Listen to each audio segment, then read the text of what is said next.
আমি নই, বরং ট্রফি ছোটে হন্যে হয়ে খুঁজে বেড়ায় এই আমায়।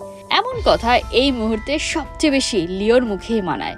ফুটবল দুনিয়ায় সবচেয়ে বেশি ট্রফির মালিক তো হয়েছেন সেই কবে। এবারে আরো একটা ট্রফি বগল দাবা করলেন অ্যালান ট্যান। ইন্টার মায়ামিকে জেতালেন প্রথম সাপোর্টার্স শিল্ড শিরোপা।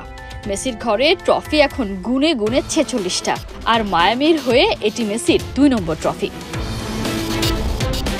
একটা মাত্র জয়, এরপরই নতুন উচ্চতায় উঠবে ইন্টার মায়ামির ফ্ল্যাগ।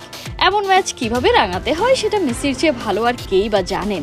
পরের ম্যাচে প্রথমার্ধের একেবারে শেষ সময় শুরু হয় মেসির ম্যাজিক্যাল শো। অ্যালান ট্যানের সামনে অসহায় কলম্বাস ডিফেন্ডার, গোলকিপার। এগিয়ে যায় ইন্টার মায়ামি। এখানেই শেষ নয়, এরপরই শুরু হয় মেসি মোমেন্টস। আরও একবার সমর্থকদের সামনে হাজির টিপিক্যাল অ্যালান ট্যান। 5 মিনিটের ব্যবধানে ফ্রি কিক থেকে অসাধারণ গোল করে লিওর হয় জোড়া পূরণ। লিগে এই নিয়ে 17 ম্যাচে 17 গোল করলেন মেসি, করালেন 15টি। ক্যারিয়ারে আর্জেন্টাইন সুপারস্টারের গোল সংখ্যা দাঁড়ালো 843-এ। বিরতির পর অবশ্য ম্যাচে ফেরার আভাস দেয় কলম্বাস, তবে মিনিট দুয়েকের মধ্যে সুয়ারেজের গোলে আবারও লিড নেয় ইন্টার মায়ামি।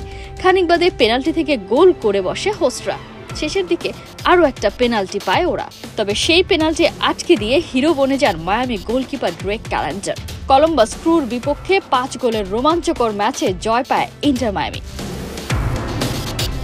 এই জয়ে মৌসুমে দুর্দান্ত পারফর্ম করে লিগের সর্বোচ্চ পয়েন্টধারী দল হিসেবে সাপোর্টার্স শিল্ড জিতে নিল ইন্টার মায়ামি। 1999 সাল থেকে এই ট্রফির যাত্রা শুরু হলেও মায়ামি পেল এই প্রথম। লিগের ডিসি ইউনাইটেড আর গ্যালাক্সি সবচেয়ে বেশি জিতেছে এই ট্রফি। একই সাথে ইস্টার্ন কনফারেন্সের পয়েন্ট তালিকায় দ্বিতীয় স্থানে থাকা দল কলম্বাসকে হারিয়ে শীর্ষস্থানটা আরও পাকা করল মেসি বাহিনী। কোহিনুর কণা, 71।